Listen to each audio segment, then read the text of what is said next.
ನಮಸ್ತೆ ಕರ್ನಾಟಕ ಸ್ನೇಹಿತರೆ, ಇವತ್ತಿನ ಕ್ರಿಕೆಟ್ ಅಪ್ಡೇಟ್ ನೋಡ್ಕೊಂಡು ಬರೋಣ. ಮೊದಲನೆಯ ಅಪ್ಡೇಟ್ ಬಂದು ಡಿಸಿಯ ಕ್ಯಾಪ್ಟನ್ಗೆ ದಂಡ ವಿಧಿಸಲಾಗಿದೆ. ಹೌದು, ಡಿಸಿಯ ಕ್ಯಾಪ್ಟನ್ ಆದಂತಹ ಅಕ್ಷರ್ ಪಟೇಲ್ ಅವರಿಗೆ ಇವಾಗ ದಂಡ ವಿಧಿಸಲಾಗಿದೆ ಅಂತೆ. ಯಾಕಿರ್ಬಹುದು, ಈ ದಂಡದ ರೀಸನ್ ಏನಿರಬಹುದು? ಈ ದಂಡದ ರೀಸನ್ ಏನಂತ ನೋಡ್ದಾದ್ರೆ ಅದು ಸ್ಲೋ ಓವರ್ ರೇಟಿಂಗ್ ಆಗಿರ್ತದೆ. ಪಂಜಾಬ್ ಕಿಂಗ್ಸ್ ಹಾಗೂ ದಿಲ್ಲಿ ನಡುವಿನ ಮ್ಯಾಚ್ ನ ವೇಳೆ ಓವರ್ ರೇಟ್ ಏನಿದೆ ಅದು ನಿಧಾನ ಗತಿಯಲ್ಲಿ ನಡೀತದೆ. ಆದ್ರಿಂದ ಅಕ್ಷರ್ ಪಟೇಲ್ ಅವರಿಗೆ ದಂಡ ವಿಧಿಸಲಾಗಿದೆ ಅಂತೆ. ಇಲ್ಲಿ ಬೌಲಿಂಗ್ ಯೂನಿಟ್ ಏನಿದೆ ಅದು ನಿಧಾನ ಗತಿಯಲ್ಲಿ ಓವರ್ ಹಾಕಿದ್ದಾರೆ. ಅದರ ದಂಡ ಬಂದು ಕ್ಯಾಪ್ಟನ್ಗೆ ಬೀಳ್ತದೆ. ಬೌಲರ್ಗಂತೂ ಬೀಳೋದಿಲ್ಲ. ಆ ತಂಡವನ್ನು ಮುನ್ನಡೆಸುವಂತಹ ಕ್ಯಾಪ್ಟನ್ಗೆ ಬೀಳ್ತದೆ. ಅದರಿಂದ ಅಕ್ಷರ್ ಪಟೇಲ್ ಅವರಿಗೆ ದಂಡ ಬಿದ್ದಿದೆ. 12 ಲಕ್ಷದಷ್ಟು ದಂಡ ವಿಧಿಸಲಾಗಿದೆ. ಅವರ ಮ್ಯಾಚ್ ಫೀಸ್ ನಲ್ಲಿ ಈ ಒಂದು 12 ಲಕ್ಷದ ದಂಡ ವಿಧಿಸಲಾಗಿದೆ ಅಂತೆ. ಅಕ್ಷರ್ ಪಟೇಲ್ ಹೊಸದಾಗಿ ಕ್ಯಾಪ್ಟನ್ಶಿಪ್ ಮಾಡ್ತಾ ಇದ್ದಾರೆ. ಅಷ್ಟೊಂದು ಉತ್ತಮವಾಗಿ ಏನು ಮಾಡ್ತಾ ಇಲ್ಲ ಕ್ಯಾಪ್ಟನ್ಶಿಪ್ ನೋಡೋದಾದ್ರೆ. ಅಂತಹ ಬೌಲಿಂಗ್ ಕೂಡ ಏನು ಅಷ್ಟೊಂದು ಉತ್ತಮವಾಗಿಲ್ಲ. ಬಟ್ ಕೆಲವೊಮ್ಮೆ ಒಳ್ಳೆಯ ಒಂದು ಇನ್ನಿಂಗ್ಸ್ ಆಡಿದ್ರು. ಪಂಜಾಬ್ ಕಿಂಗ್ಸ್ ಎದುರು ಕೂಡ ಉತ್ತಮ ಇನ್ನಿಂಗ್ಸ್ ಆಡಿದ್ದಾರೆ. ಅದೇ ರೀತಿ ನೋಡೋದಾದ್ರೆ ನಿಧಾನಗತಿಯ ಓವರ್ ಏನಿದೆ ಅದರಲ್ಲಿ ಅವರಿಗೆ ಸ್ವಲ್ಪ ಬಿಸಿ ಮುಟ್ಟಿದೆ ಅಂತ ಹೇಳ್ಬೋದು. ಅಬ್ವಿಯಸ್ಲಿ ಕ್ಯಾಪ್ಟನ್ಗೆ ಈ ಒಂದು ದಂಡ ಬೀಳ್ತದೆ. ಅದೇ ರೀತಿ ಕ್ಯಾಪ್ಟನ್ಗೆ ಈ ಬಾರಿ 12 ಲಕ್ಷದಷ್ಟು ದಂಡ ವಿಧಿಸಲಾಗಿದೆ ಅಂತೆ. ಇನ್ನು ನೆಕ್ಸ್ಟ್ ಅಪ್ಡೇಟ್ ಬಂದು RCBಯ ಬ್ಯಾಟರ್ಗೆ ದಂಡ ವಿಧಿಸಲಾಗಿದೆ. ಹೌದು, ನೀವು ಕೇಳ್ತಾ ಇರೋದು ನಿಜಾನೇ ಆಗಿರ್ತದೆ. ಇದು RCB ಹಾಗೂ ಮುಂಬೈ ಇಂಡಿಯನ್ಸ್ ನಡುವೆ ಮ್ಯಾಚ್ ನ ವೇಳೆ ಆದಂತಹ ಘಟನೆ ಆಗಿರ್ತದೆ. ಮ್ಯಾಚ್ ನ ವಿನ್ನಿಂಗ್ ಶಾಟ್ ನಮ್ಮ RCBಯ ಹುಡುಗ ಹೊಡಿತಾರೆ. ಅದು ಒಂದು ರಸಿಕ್ದಾರ್ ಸಲಾಂ ಆಗಿರ್ತಾರೆ. ಡಗ್ಔಟ್ ನಲ್ಲಿ ಟೀಮ್ ಡೇವಿಡ್ ಕೆಲವೊಂದು ಸನ್ನೆಗಳನ್ನು ಮಾಡ್ತಾರೆ.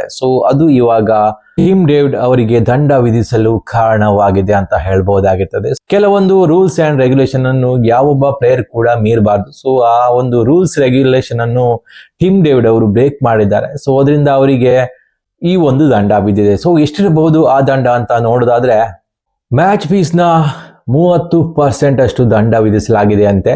ಹಾಗೇನೆ 2 ಡಿಮೆರಿಟ್ ಪಾಯಿಂಟ್ ಕೂಡ ಸಿಕ್ಕಿದೆ. ಡಿಮೆರಿಟ್ ಪಾಯಿಂಟ್ ಏನೋ ಅವರಿಗೆ ಅಷ್ಟೊಂದು ಲಾಸ್ ಮಾಡಲ್ಲ ಅನ್ಸುತ್ತೆ. ಬಟ್ 30% ಅಂತ ಹೇಳಿದ್ರೆ ತುಂಬಾನೇ ಜಾಸ್ತಿ ಅಂತ ಅನಿಸ್ತದೆ. ಅದರಿಂದ ಟೀಮ್ ಡೇವಿಡ್ ಮುಂದಿನ ಮ್ಯಾಚ್ ನಲ್ಲಿ ಈ ತರದ ಒಂದು ಸನ್ನಿವೇಶ ಮರುಕಳಿಸಿದ್ರೆ ನಮ್ಮ RCBಗೆ ಒಬ್ಬ ಮಿಡಲ್ ಆರ್ಡರ್ ಬ್ಯಾಟರ್ ಕಮ್ಮಿ ಆಗೋದಂತೂ ಗ್ಯಾರಂಟಿ ಆಗಿರ್ತದೆ. ಯಾಕಂತ ಹೇಳಿದ್ರೆ ಟೀಮ್ ಡೇವಿಡ್ ಅವರಿಗೆ 2 ಡಿಮೆರಿಟ್ ಪಾಯಿಂಟ್ ಕೊಟ್ಟಿದ್ದಾರೆ. ಮೊದಲು ಕೂಡ ಒಂದೊಮ್ಮೆ ಫೈನ್ ಹಾಕಿದ್ದಾರೆ. ಇದು 2ನೇ ಬಾರಿ. ಇನ್ನೊಂದು ಬಾರಿ ಆದ್ರೆ ಖಂಡಿತವಾಗಿ ಅವರಿಗೆ ಒಂದು ಮ್ಯಾಚ್ ಬ್ಯಾನ್ ಆಗುವ ಸಾಧ್ಯತೆ ಇದೆ. ಒಂದ್ ವೇಳೆ ಇವರು ನಮ್ಮ RCBಗೆ ಆಬ್ಸೆನ್ಸ್ ಆದ್ರು ಅಂತ ಹೇಳಿದ್ರೆ RCBಯ ಕತೆ ತುಂಬಾನೇ ಚಿಂತಾಜನಕ ಅನಿಸ್ತಾ ಇದೆ. ಯಾಕಂತ ಹೇಳಿದ್ರೆ ಮಿಡಲ್ ಆರ್ಡರ್ ನಲ್ಲಿ ಇವಾಗ ಟೀಮ್ ಡೇವಿಡ್ ಒಬ್ಬರೇ ಫಾರ್ಮ್ ನಲ್ಲಿ ಇರುವಂತಹ ಬ್ಯಾಟರ್ ಆಗಿರ್ತಾರೆ. ಜಿತೇಶ್ ಶರ್ಮಾ ಅವರ ಬ್ಯಾಟಿಂಗ್ ನೀವೇ ನೋಡಿರ್ತೀರಾ. ಹಾಗೇನೆ ರೋಮಾರಿಯೋ ಶೆಫರ್ಡ್ ಕೂಡ ಫಾರ್ಮ್ ನಲ್ಲಿ ಇಲ್ಲ. ಅಂಥದ್ರಲ್ಲಿ ಇಂತಹ ಸನ್ನಿವೇಶಗಳು ಮರುಕಳಿಸಿದ್ರೆ ನಮ್ಮ RCBಗೆ ಇದರಿಂದ ತುಂಬಾನೇ ತೊಂದರೆ ಎದುರಿಸಬೇಕಾಗ್ತದೆ. ಇನ್ನು ನೆಕ್ಸ್ಟ್ ಅಪ್ಡೇಟ್ ಬಂದು ರಾಹುಲ್ ದ್ರಾವಿಡ್ ಅವರು ಹೊಸ ಟೀಮ್ ನ ಓನರ್ ಆಗಿದ್ದಾರೆ. ಇದು ಯುರೋಪಿಯನ್ T20 ಲೀಗ್ ನಲ್ಲಿ ನಮ್ಮ ಕನ್ನಡದ ಹುಡುಗ ರಾಹುಲ್ ದ್ರಾವಿಡ್ ಒಂದು ಹೊಸ ತಂಡವನ್ನು ಖರೀದಿಸಿದ್ರಂತೆ. ಇವಾಗಲೇ ಯುರೋಪಿಯನ್ T20 ಲೀಗ್ ನಲ್ಲಿ ನಮ್ಮ ಇಂಡಿಯಾದ ಅನೇಕರು ಕೂಡ ತಂಡದ ಮಾಲೀಕರಾಗಿದ್ರು. ಇದನ್ನು ಅಭಿಷೇಕ್ ಬಚ್ಚನ್ ಅವರ ನೇತೃತ್ವದಲ್ಲಿ ನಡೆಸಲಾಗ್ತಾ ಇದೆ. ರಾಹುಲ್ ದ್ರಾವಿಡ್ ಅವರು ಏನಿದ್ದಾರೆ ಈ ತಂಡದ ಕೋ ಓನರ್ ಆಗಿದ್ದಾರಂತೆ. ಕೋ ಓನರ್ ಆಗಿದ್ದಾರೆ, ಇನ್ನು ಪೂರ್ಣ ಪ್ರಮಾಣದ ಓನರ್ ಆಗಿಲ್ಲ. ಕೆಲವೊಂದಿಷ್ಟು ಶೇರ್ಸ್ ಗಳನ್ನು ಇವರು ಕೂಡ ಖರೀದಿ ಮಾಡಿದ್ದಾರೆ ಅಂತ ಹೇಳ್ಬೋದು. ಫ್ರಾಂಚೈಸಿಯಲ್ಲಿ ಇವರ ಶೇರ್ಸ್ ಕೂಡ ಇದೆ. ಅದರಿಂದ ಇವರು ಕೋ ಓನರ್ ಆಗಿರ್ತಾರೆ. ಪೂರ್ಣ ಪ್ರಮಾಣದಲ್ಲಿ ಒಬ್ಬನೇ ವ್ಯಕ್ತಿ ಖರೀದಿ ಮಾಡಿದ್ರೆ ಅದು ಒಬ್ಬನೇ ವ್ಯಕ್ತಿಯ ಓನರ್ ಆಗಿರ್ತಾನೆ. ಕೋ ಓನರ್ ಅಂತ ಹೇಳಿದ್ರೆ ಸ್ವಲ್ಪ ಪ್ರಮಾಣದ ಶೇರ್ಸ್ ಅನ್ನು ಖರೀದಿ ಮಾಡಿದ್ರೆ ಅವರನ್ನು ಕೋ ಓನರ್ ಅಂತ ಹೇಳ್ತಾರೆ. ಅದೇ ರೀತಿ ರಾಹುಲ್ ದ್ರಾವಿಡ್ ಅವರು ಡಬ್ಲಿನ್ ಫ್ರಾಂಚೈಸಿ ಏನಿದೆ ಅದರ ಕೋ ಓನರ್ ಆಗಿದ್ದಾರಂತೆ.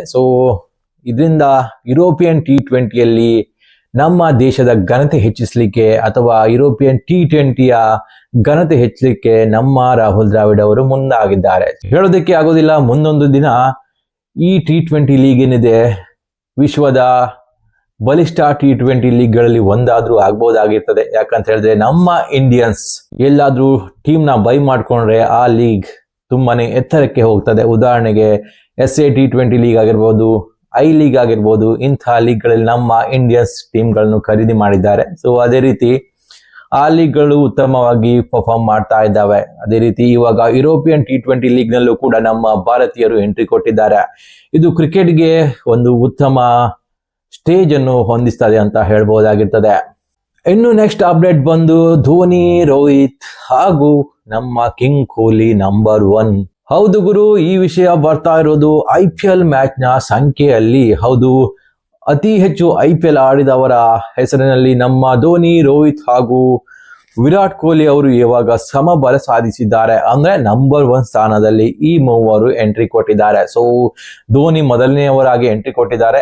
ಬಟ್ ಈ ಬಾರಿಯ IPL ನಲ್ಲಿ ಅವರು ಯಾವ ಒಂದು ಮ್ಯಾಚ್ ಕೂಡ ಆಡಿರ್ಲಿಲ್ಲ. ಅವರ ಒಂದು ಮ್ಯಾಚ್ ನ ಸಂಖ್ಯೆ ಏನಿದೆ ಅಲ್ಲೇ ಸ್ಥಗಿತಗೊಂಡಿದೆ. ಹಾಗೇನೆ ರೋಹಿತ್ ಶರ್ಮಾ ಕೂಡ ಕೆಲವೊಂದು ಮ್ಯಾಚ್ ಗಳನ್ನು ಆಡಿರಲಿಲ್ಲ, ಆದ್ರಿಂದ ಅವರ ಸಂಖ್ಯೆನೂ ಅಷ್ಟೊಂದು ಮೇಲಕ್ಕೆ ಹೋಗಿಲ್ಲ. ಆದ್ರೆ ಇಲ್ಲಿ ಪ್ಲಸ್ ಆಗಿರೋದು ನಮ್ಮ ವಿರಾಟ್ ಕೊಹ್ಲಿ ಅವರಿಗೆ. ಅವರು ಎಲ್ಲಾ ಮ್ಯಾಚ್ ಗಳನ್ನು ಆಡಿರ್ತಾರೆ. ಸೊ ಆದ್ರಿಂದ ಅವರ ಮ್ಯಾಚ್ ನ ಕೌಂಟಿಂಗ್ ನಲ್ಲಿ ಅದು ಹೆಚ್ಚಾಗಿರ್ತದೆ. ಈ ಮೂವರು ತಲಾ 278 ಮ್ಯಾಚ್ ಗಳನ್ನು ಇದುವರೆಗೆ ಆಡಿದ್ದಾರೆ. ಸೊ ಈ ಮೂವರು ಕೂಡ ನಂಬರ್ 1 ಸ್ಥಾನದಲ್ಲಿದ್ದಾರೆ. IPL ನಲ್ಲಿ ಅತಿ ಹೆಚ್ಚು ಮ್ಯಾಚ್ ಆಡಿದವರಲ್ಲಿ ನಮ್ಮ ಕಿಂಗ್ ಕೊಹ್ಲಿ ಹಾಗೇನೆ ಹಿಟ್ ಮ್ಯಾನ್ ರೋಹಿತ್ ಶರ್ಮಾ ಹಾಗೇನೆ ತಲಕ್ ಕೂಡ ಸೇರಿರ್ತಾರೆ. ಇನ್ನು ಸೆಕೆಂಡ್ ಪೊಸಿಷನ್ ಅಲ್ಲಿ ಯಾರಿದ್ದಾರೆ ಅಂತ ನೋಡೋದಾದ್ರೆ ರವೀಂದ್ರ ಜಡೇಜಾ 265 ಮ್ಯಾಚ್ ಗಳನ್ನು ಆಡಿದ್ದಾರೆ. ಹಾಗೇನೆ ನಮ್ಮ DK ಅಣ್ಣ, ನಮ್ಮ ಕೋಚ್ ಆದಂತಹ ದಿನೇಶ್ ಕಾರ್ತಿಕ್ ಅವರು 257 ಪಂದ್ಯಗಳನ್ನು ಆಡಿರ್ತಾರೆ. ಸೊ ಇದೆಲ್ಲವುದಕ್ಕಿಂತ ಒಂದು ಸ್ಟಾಟ್ ಇಲ್ಲಿ ಗಮನಿಸಲೇಬೇಕು. ಏನಂತ ಹೇಳಿದ್ರೆ ವಿರಾಟ್ ಕೊಹ್ಲಿ ಆಡಿರೋದು ಕೇವಲ ಒಂದು ಫ್ರಾಂಚೈಸಿಗಳಿಗೆ 278 ಮ್ಯಾಚ್ ಗಳಾಗಿರ್ತವೆ. ಇನ್ನೇನು ನೆಕ್ಸ್ಟ್ ಮ್ಯಾಚ್ ನಲ್ಲಿ ನಮ್ಮ ವಿರಾಟ್ ಕೊಹ್ಲಿ ಈ ಇಬ್ಬರು ಪ್ಲೇಯರ್ ಗಳನ್ನು ಹಿಂದಿಕ್ಕಿ ನಂಬರ್ 1 ಸ್ಥಾನಕ್ಕೆ ಮತ್ತೆ ಏರ್ತಾರೆ ಅಂತ ಹೇಳ್ಬಹುದು. ಇವಾಗ ನೋಡೋದಾದ್ರೆ ಸಮಬಲದಲ್ಲಿದೆ. ಇನ್ನು ಒಂದು ಮ್ಯಾಚ್ ನಲ್ಲಿ ನಮ್ಮ ವಿರಾಟ್ ಕೊಹ್ಲಿ ಇವರಿಬ್ಬರನ್ನು ಹಿಂದಿಕ್ಕಿ ಮುಂದಕ್ಕೆ ಹೋಗ್ತಾರೆ ಅಂತ ಹೇಳ್ಬೋದು. ಇದು ಇವತ್ತಿನ ಕ್ರಿಕೆಟ್ ಅಪ್ಡೇಟ್. ಯಾರಿಗಾದ್ರೂ ಇಷ್ಟ ಆದ್ರೆ ಲೈಕ್ ಅಂತೂ ಮಾಡಿ, ಸಬ್ಸ್ಕ್ರೈಬ್ ಮಾಡೋದಂತೂ ಮರಿಬೇಡಿ. ನಮಸ್ಕಾರ.